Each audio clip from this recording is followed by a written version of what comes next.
பொறுத்து சாந்தியும் சமாதானம் உண்டாகட்டும்.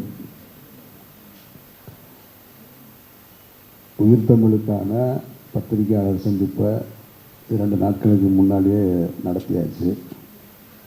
அதுவே போதுமானது தான் எனக்கு தெரிஞ்சு. நம்ம ஒன்றும் பொன்னியின் செல்வன் எடுக்கலை, கேஜிஎஃப் எடுக்கலை,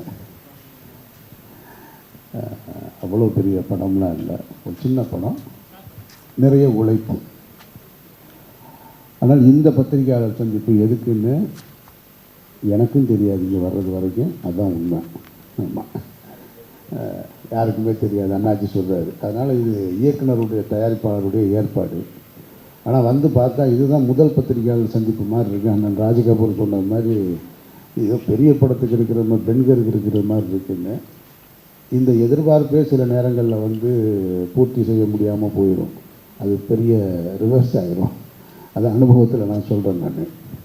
அதனால் அண்ணாச்சி சொன்னது, சரவணசக்தி சொல்கிறது, அண்ணன் ராஜகபூர் சொல்கிறது, இவர்களெல்லாம் சாந்தினி படம் பார்த்துட்டு சொல்கிறது, இதெல்லாம் படத்தில் வேலை பார்த்தவங்க எப்போவுமே சொல்கிறது. இது உங்களுக்கு எதுவுமே புதுசு கிடையாதுன்னு எனக்கு தெரியும்.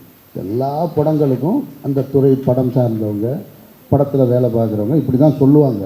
படம் ஆக சிறப்பாக வந்திருக்கு, இவர் அப்படி நடிச்சிருக்காரு, இவர் இப்படி நடிச்சிருக்காருன்னு. இதை விட கூடுதலான ப்ரொமோஷன்ஸ் எல்லாம் நீங்கள் பார்த்துட்டீங்க. இதெல்லாம் ஒன்றுமே இல்லைன்றது எனக்கு தெரியும். ஆனால் அதெல்லாம் படத்தில் இருந்துச்சான்னு போய் பார்த்தா தான் தெரியும். அவங்க சொன்னதுக்கும் படத்தில் எதுவுமே இருக்காதுன்றது தான் நிஜமான உண்மை. இந்த படத்தை பொறுத்த மட்டும் இதில் பணியாற்றியவர்கள் சொல்வதை விட பார்வையாளராக 3வது மனிதனாக சொல்கிறது தான் நமக்கு சரியான ரிசல்ட்டாக இருக்கும். அந்த வகையில் நேற்று அண்ணன் செந்தமிழன் சீமான் படம் பார்த்தாரு. படம் பார்த்துட்டு அவர் ரொம்ப ரசிச்சுட்டு அவருக்கு ரொம்ப கனெக்ட் ஆகிடுச்சு. காரணம், அவர் ஒரு அரசியல் தளத்தில் இருக்கிறதுனால, ஒரு அரசியல் தலைவராக இருக்கிறதுனால அவருக்கு ரொம்ப கனெக்ட் ஆகிடுச்சு. நேற்று படம் பார்த்துட்டு ரொம்ப நேரம் பேசினார். அதுக்கப்புறம் நைட்டு பேசினார். திரும்ப காலையில் ஒரு அறிக்கை கொடுத்துருக்காரு. இப்போ எனக்கு காரில் ஒரு அரை மணி நேரமாக அதை தான் சொல்லிக்கிட்டே இருக்காரு. நான் அந்த இடத்த எப்படி ரசித்தேன்டா, இந்த இடத்த எப்படி ரசித்தேன்டான்னு. அன்னைக்கு சரினே விடுங்கனே போதும்னே அப்படின்னு திரும்ப திரும்ப அண்ணே எனக்கே போர் அடிக்குது, விடுங்க, நான் சொல்கிறேன் கேள்றான் என்ன அப்படின்ற. சரி, 1/2 மணி நேரமாக கேட்டுக்கிட்டே இருக்கேன். அப்புறமா அந்த ராஜகபுரன்ட்ட பேசிக்கிட்டேன்னு வருஷம் கொடுத்துட்டு கிளம்பிட்டாங்க. அவர் 10வது என்ன சொல்கிறாரு, நான் இன்றைக்கி நைட்டு வேறு பேசுவேன் பாரு இந்த படத்தை பற்றி இருக்காரு. அண்ணே நீங்கள் என்னத்தையாவது சொல்லி ஆகா ஒவ்வொன்று எப்போ இதானா படம் நாளைக்கு கேட்டுற போகிறாங்க, பிடிச்சிருக்கல சொல்லிட்டீங்கல்ல போதும்னு. காரணம் எல்லாரும் ஏன் அதை அப்படி சொல்கிறாங்கன்னா, உயிர் தமிழுக்குன்றது ஒரு சீரியஸான ஒரு தலைப்பு. ஏன்னா மொழிகளிலேயே வந்து மொழிக்காக உயிர் நீத்த தியாகிகள் இருந்தது இந்த மண்ணு தான். இந்த மொழிக்கு தான் அந்த பெருமை, வேறு எந்த மொழிக்கும் அந்த பெருமை கிடையாது. அப்படிப்பட்ட ஒரு டைட்டில் ஒரு சீரியஸான அரசியல் படம் சொல்லுவாங்கன்னு எதிர்பார்த்துட்டு இருக்கும் பொழுது, அப்படி போகிற போக்கில் மணிவண்ணன் சத்யராஜ் பாணியில் வந்து ஒரு பொலிட்டிக்கல் சட்டையர் வந்து ரொம்ப நாள் ஆச்சு. ஸோ அதனால் அவரும் அதுலேயும் குறிப்பாக வந்து ஏன் சீமானனுக்கு ரொம்ப கனெக்ட் ஆச்சுன்னா, அவர் ஏற்கனவே மணிவண்ணன் சத்யராஜ் பற்றையிலேருந்து வந்தவர். அதனால் எனக்கு அந்த ஃபீல் வந்துருச்சுடான்னு திரும்ப திரும்ப பேசிகிட்டு இருக்காரு. அதனால் உங்களுக்கு பத்திரிகையாளர்களுக்கு நாங்கள் கூடுதல் குறைவாக பாவாவோ அண்ணாச்சியோ சரவணசக்தியோ பேசியிருந்தா அழிச்சிருங்க. நான் இதை உங்கள்கிட்ட ரெக்வஸ்ட்டாக வைக்கிறேன். நான் அழிச்சிட்டு நாளைக்கு காலையில் படம் பார்க்க போகும்போது ஒரு சின்ன படம் பார்க்க போகிறோன்னு பாருங்கள். உங்களுக்கு அது திருப்தி தந்ததுன்னா அதுதான் பெரிய படம்.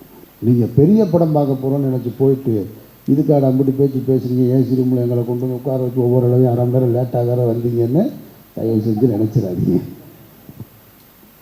அப்புறம் இந்த பட்டத்தை ஒன்றை கொடுத்துட்டு நம்மளை போட்டு பாடாப்படுத்துகிறேன் மக்கள் போராடின்னு. எனக்கும் இந்த பட்டத்துக்கும் எந்த தொடர்பும் கிடையாது. நான் சொல்லிட்டேன், அவர் சொல்லும்போதே சொல்லிட்டேன். பட்டங்களும் விருதுகளும் வந்து தகுதியின் அடிப்படையில் வரணும். நம்மளாக போய் காசு கொடுத்து வாங்கக்கூடாது. அப்புறம் இதில் இருக்கிற இந்த போராளி என்கின்றது வந்து நேற்று ஒரு நேர்காணலில் சொன்னேன், அதை இப்போவும் நான் சொல்கிறேன். போராளின்ற வார்த்தை பெரிய வார்த்தை, பெரிய வார்த்தை. எம்ஜிஆர் அவர்களுக்கு வந்து மக்கள் திலகம் அப்படின்ற பட்டத்தை வந்து ஏற்புடைய பட்டம். ஆனால் புரட்சி தலைவர் அப்படின்றது வெகுவாக ரசிக்கப்பட்ட பட்டம். ஆனால் ஏற்புடையதா அப்படின்னா அது ஒரு பெரிய கொஸ்டின் மார்க் இருக்குது.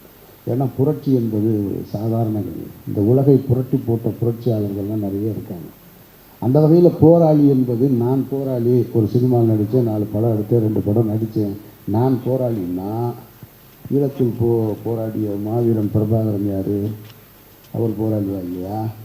அப்போ ஊதிய உயர்வு கேட்டு கூலிக்கு சரியான கூலி கொடுக்கப்படாமல் போராடி மாஞ்சோலை ஓட்ட தொழிலாளர்கள் வந்து தாமிரபரணி ஆற்றில் இறந்தாங்களே, அந்த போராளிகளை வந்து எப்படி பார்க்குறது? இப்போது நமக்கு வந்து நெடுவாசலில் தூத்துக்குடியில் கூடங்குளம் அணு நிலையத்துக்கு எதிராக போராடி உயிர் நீத்தாங்களே, எந்த எதிர்பார்ப்பும் இல்லாமல் 13 பேர் செத்து போனாங்களே, அவங்க யார்? அப்போ இந்த மண்ணை மீட்கிறதுக்கு, வெள்ளையன்றிருந்து மீட்கிறதுக்காக உயிர் நீத்தாங்களே, அவங்கெல்லாம் யார்? அப்படின்னா போராளி என்பது ஒரு பெரிய வார்த்தை.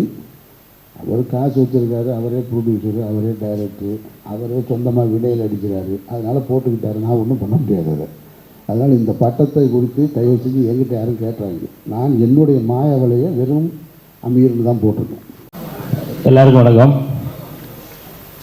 உயிர் தமிழுக்கு இப்போ நம்ம படத்தினுடைய ஒரு படம் உருவாகணும் அப்படின்னா அதுக்கு முக்கியமாக வந்து டப்பு வேணும்ல. ஆமாம், அந்த டப்பை கோடி கோடியாக கொட்டி இன்னைக்கு மக்களை ரசிக்க வைக்கணும், சிரிக்க வைக்கணும், சந்தோஷப்படுத்தணும் அப்படின்ற ஒரு உயரிய எண்ணத்தோடு இந்த உயிர் தமிழுக்கு திரைப்படத்தை தயாரித்து எழுதி இயக்கிய திரு ஆதம்பாபா அவர்கள் இப்போ உங்ககிட்ட ஒரு சில வார்த்தைகள் பேசுவார். ஒரு நாளைக்கு முன்னாடி நிறைவாக நம்ம பேசிட்டோம். என்னென்னா அன்றைக்கி ஒரு சாட்டர்டேங்கிறதுனால எல்லாம் கிளம்புற மூடில் இருந்தாங்க, நம்ம மக்கள் போகிறாங்க. ஒரு இறுக்கமாக இருந்தது அந்த அரங்கம். ஏன்னா ஒரு 1.5 மாதம் கழித்து வந்து அமீர் சார் வந்து ப்ரெஸ்ஸை மீட் பண்ணுறதுனால அது ஒரு இறுக்கமாக இருந்தது அது. அதனால் படத்தை பற்றி இன்னும் டீட்டெயிலாக அவங்கள்ட்ட பேசணுன்றதுக்காக தான் இந்த ஒரு சந்திப்பு. இதை நம்ம வெறுமனே நம்மளாக பேசுகிறது ரிசீவ் பண்ணுற மாதிரி இல்லாமல் கேள்வி பதிலாக நம்ம போயிடலாம் அப்படின்னு இந்த நிகழ்வை நம்ம வந்து அரேஞ்ச் பண்ணியிருக்கோம். படம் சம்பந்தமான விஷயங்களை மட்டும் நீங்கள் கேட்டிங்கன்னா ரொம்ப சந்தோஷமாக இருக்கும். அமீர் சாருக்கு வந்து சமூக போராளின்னு பேர் வச்சுருக்காங்க. சரி, சமூக போராளி, மக்கள் போராளி எல்லாம் ஒன்று தான். மக்கள் போராளி அதான் சொன்னேன். வர்றவன் எவனுக்கு வந்து ஒன்றுமே செய்யாதவனுக்கெல்லாம் வந்து ஏதோ பட்டங்கள் இப்போ கொடுத்துக்கிட்டே இருக்கானுங்க அரசியல் இருக்க எல்லா பேர்களுக்கும். அதில் வந்து உண்மையான ஒரு போராளி, சமூகத்துக்காகவும் சரி, இந்த மக்களுக்காகவும் சரி, ஈழத்துக்காக எல்லாத்துக்கும் முதல் குரல் கொடுக்குறார். இவருக்கு இந்த பட்டத்தை கொடுத்ததுக்கு வந்து யார் கொடுத்தாங்க தெரியல, ஆனால் வந்து ரொம்ப பெருமை மிக்க பட்டம் இது. எல்லாரும் சொல்கிறது தான் படம் சூப்பராக இருக்குது, அப்படி இருக்குது இப்படி இருக்குங்கிறத விட, ஆனால் டேரக்டர் எல்லாருக்கும் முன்னால் நான் தான் முதல்ல போய் படத்தை பார்த்தேன் டியூப்பில். அன்றைக்கி ஒரு விஷயம் போக முடியாங்கிறதுக்காக நீங்கள் போய் பார்த்துருங்க தலைவா அப்படின்னு பாவா சொன்னாப்புலன்னு சொல்லி போய் பார்த்தேன்.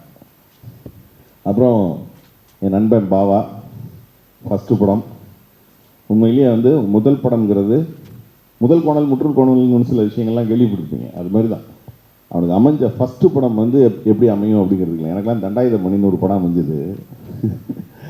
நல்ல படம், அருமையான படம்னு பேர் எடுத்த படம். ஆனால் வந்து ஆர்டிஸ்ட் தானே, ஆர்டிஸ்ட்டுங்கிற ஒரு விஷயம் தானே.